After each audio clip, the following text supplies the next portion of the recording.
Mark Levin, a champion of freedom. You know, you're one of the greatest champions of freedom in this country, if not in the English-speaking world, Mark. Call Mark at 877-381-3811. Zuhdi Jasser is an old friend of this program. He's president of the American Islamic Forum for Democracy. He's Muslim. He served in the United States Navy, a great patriot. I, without his consent or even knowledge, had encouraged the governor of Arizona to appoint him to the United States Senate. I think that would have been absolutely incredible, but the governor did what the governor did. Zuhdi Jasser, how are you, my friend? Wonderful, Mark. It is always humbling to be with you, and thanks for having me back. It's great to be here. You know, Zuhdi, the reason I want you on is I need a common sense check here. I listened to this Ilhan Omar. She is trying to be, honestly, the face of modern-day Islam. Tlaib also, of a Palestinian background. She does the same thing. They work in tandem with AOC. Ilhan Omar has said some truly horrible things about this country, about Jews, about Israel. And really, the way that she talked about 9/11 was outrageous, even though the media are downplaying it. Then the president responds. And now they say she has threats on her lives, so everybody's not to criticize her. This is pretty damn outrageous. What do you make of this? Well, I have to tell you, the only silver lining, Mark, is that America is getting an education about the world I live in, which is these radicals are running most of our Islamic organizations beyond the narrative of simply the words she said that were offensive about 9/11. She was speaking to an organization that was actually founded long before 9/11, was founded as a Hamas front group and as part of the Muslim Brotherhood Legacy Group. She was speaking through a lens that looks at America as the Satan, if you will, or that looks at America in a very negative way. I mean, America's getting an education about how Islamists see the world. Her 9/11 quote on her Twitter feed, comparing herself to Bush, is the summit of arrogance, and also is deceptive in that not only was she wrong, but she deceived in the fact that bottom line is she doesn't want to even name Al Qaeda. She wants to somehow ignore the fact that we declared war and we went to war at the time. If you look at her Twitter feed, it's a constant regurgitation of America as the enemy. I mean, I served on the USS El Paso, went to Operation Restore Hope in Somalia, and her tweet about that war from 93 that she mentioned 2 years ago on her Twitter feed was that America killed thousands, not that we went to actually take food in a humanitarian mission in the early 90s. So it's not just that one speech. And by the way, who spoke after her at that fundraiser? Hassan Shibli, who's representing ISIS brides on behalf of CARE. So the bottom line is she's hanging around some pretty radical people with a worldview that America's getting an education about is no different than the UN's worldview, where we see sort of this red-green axis where the socialists of the world, the Maduros of the world, hang out and feed from the troughs of the Irans, the Qatars, and the Erdogans of the world. By the way, close your ears on the Zuhdi. Governor Ducey of Arizona, you really blew it. Again, Zuhdi Jasser doesn't want anything from me or you, but you really blew it. Back to Zuhdi Jasser. And now we're told we can't criticize her. The president can't criticize her because she's getting threats. Now, the president they call Hitler and Stalin and a white supremacist and a racist and an anti-Semite and all these other things. I can only imagine the amount of threats that he gets. But now they're trying to shut down criticism of her. What do you make of that? This is, by the way, I hope every one of your listeners understands. CARE has a list of what they call Islamophobes, which is basically a hit list. I've been at the top of that hit list for 6 years. I've had my name on the list of Al-Qaeda, of ISIS, all over the planet, which basically is a death threat from that organization she was raising money for.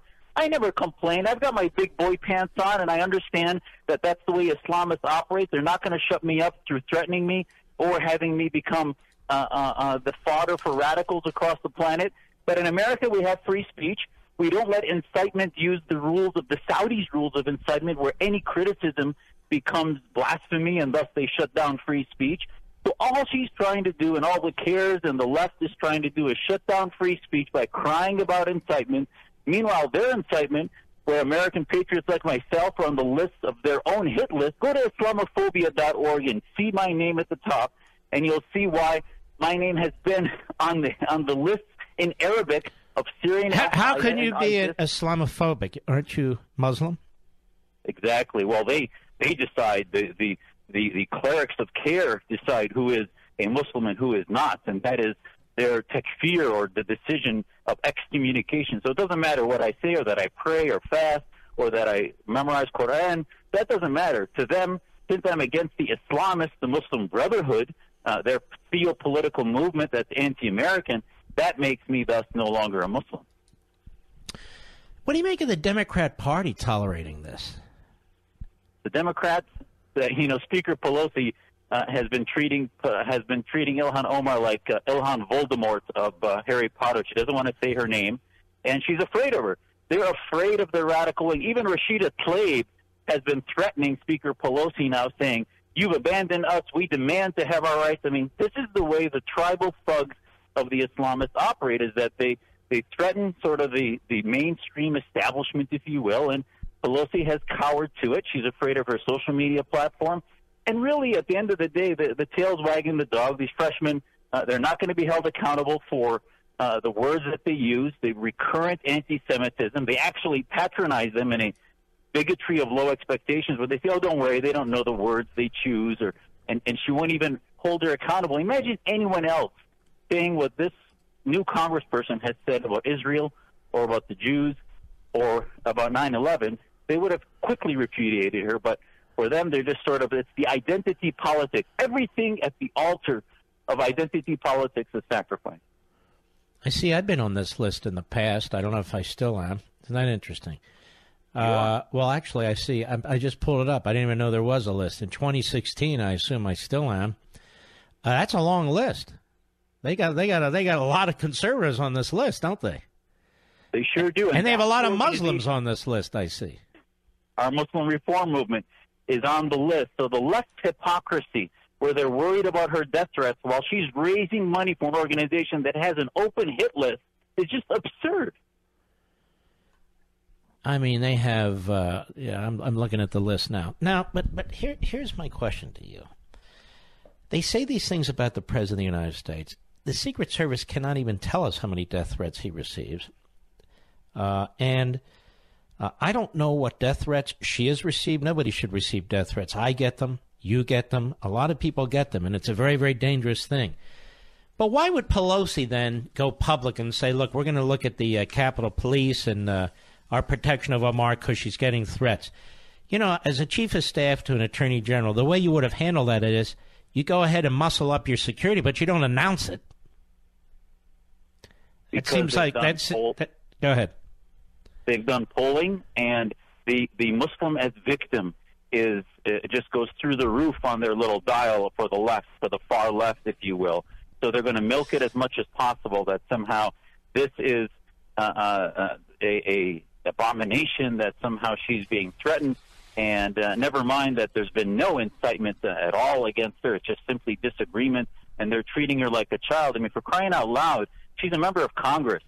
And if Congressman Dan Crenshaw or others want to appropriately talk about them being offended that she minimized 9/11 and that she has anti-Semitic beliefs, that's not an incitement. But yet they want to somehow make her into sort of this new freshman child who's being ridiculed. And, you know, the readers of Rolling Stone, where Pelosi and Ilhan Omar were on the cover a few weeks ago, are all going to be offended because, and I find that bigoted, actually. As a Muslim, please treat me like you would everybody else. I said this in New Zealand. I was in Australia a few weeks ago, and I said, listen, that was a horrific act that happened in New Zealand, but please don't give away your liberties on behalf of me simply because you feel sorry for our community. That is absurd. I'm concerned, quite frankly, that what the media and the Democrat leadership are trying to do is to convince the vast majority of the American people that this is sort of mainstream Islam. What you're hearing from these people, and you should accept it. You shouldn't criticize it. And I mean, for that resolution, not even to name her, how else would how else do you explain this? I mean, if you had the Democrat Party and media that were serious about bigotry and anti-Semitism in this case with her, I think they'd be a lot harsher on her, don't you? Oh, absolutely. And I think you really, Mark, you've gone to the jugular here, which is the key. And this is why I'm so animated about this, is please, America, this is not our faith. She does not represent Muslims. This is not the radical Islamist wing of our faith community is not what most Muslims I talk to say, please keep speaking up, Zuhdi, because she does not represent what I believe. Her attitude about 9/11, she got all animated in her speech when she was talking about New Zealand, and then she minimized 9/11. That's not the attitude of most Muslims that I know. And yet the Democrats want to continue to prop up the most radical in our community because they don't want to deal with reform. They don't want to deal with the baggage of having to deal with, critical theology as far as Sharia and other things. They just want to sweep it under the rug and continue to have this bigotry of low expectations and use them for identity politics, because if they're more orthodox and extreme and wear a hijab, they're more obviously Muslim, so they can use them to... Remember back when Ellison was up at the podium and Pelosi was whispering to his ear, tell him you're Muslim, tell him you're Muslim, and she was saying that to Andre Carson a couple years ago. This is their M.O. They don't care about ideology. They don't care about true diversity of ideas. All they care about is using us for props. And it's interesting. I have a very good friend who's Muslim, and he lives in Pakistan. And I have a very good friend who's Muslim, and he lives in Japan. And we always keep in touch, by the way. And they obviously know I'm Jewish. That's my name. They know who I am. They know what I do. And they're not. They watch this, and they listen to her. One of them said to me, she's a refugee. They decided to come to the United States. They had to ask to come to the United States. They had to make their case to come to the United States. Then she becomes a citizen several years later. And now she trashes the United States in the halls of Congress, on the floor of the House of Representatives, and care. Does this make any sense to you? It only makes sense when she's being used, and unfortunately, they'll throw it away when it doesn't serve their political purposes anymore. Meanwhile, Erdogan, the Islamist tyrant of Turkey, his 3 media arms today are celebrating her courage. Press TV of Iran is celebrating the leading congressperson, as is, by the way, David Duke. So the bottom line is that she needs to look at who exactly is celebrating her prominence. And other than Pelosi and the far left, who, by the way, there's a reason they don't use her name. It's because they realize that she's not exactly moderate on many issues, so they're simply using it from a political point to get to Trump rather than actually to deal with the Muslim issues that, if they really loved our community, they'd be more tough on. Zuhdi Jasser, if people want to contact you or find out where your organization is or how to support it, where do they go? Please find us at AIF Democracy, AIFdemocracy.org, or find me on Twitter at Dr. Zuhdi Jasser, Zuhdi Jasser. Well, you're a great patriot, and we much appreciate it. Take care of yourself. Anytime. God bless, Mark. Thanks. You too, Zuhdi. He's such a good guy.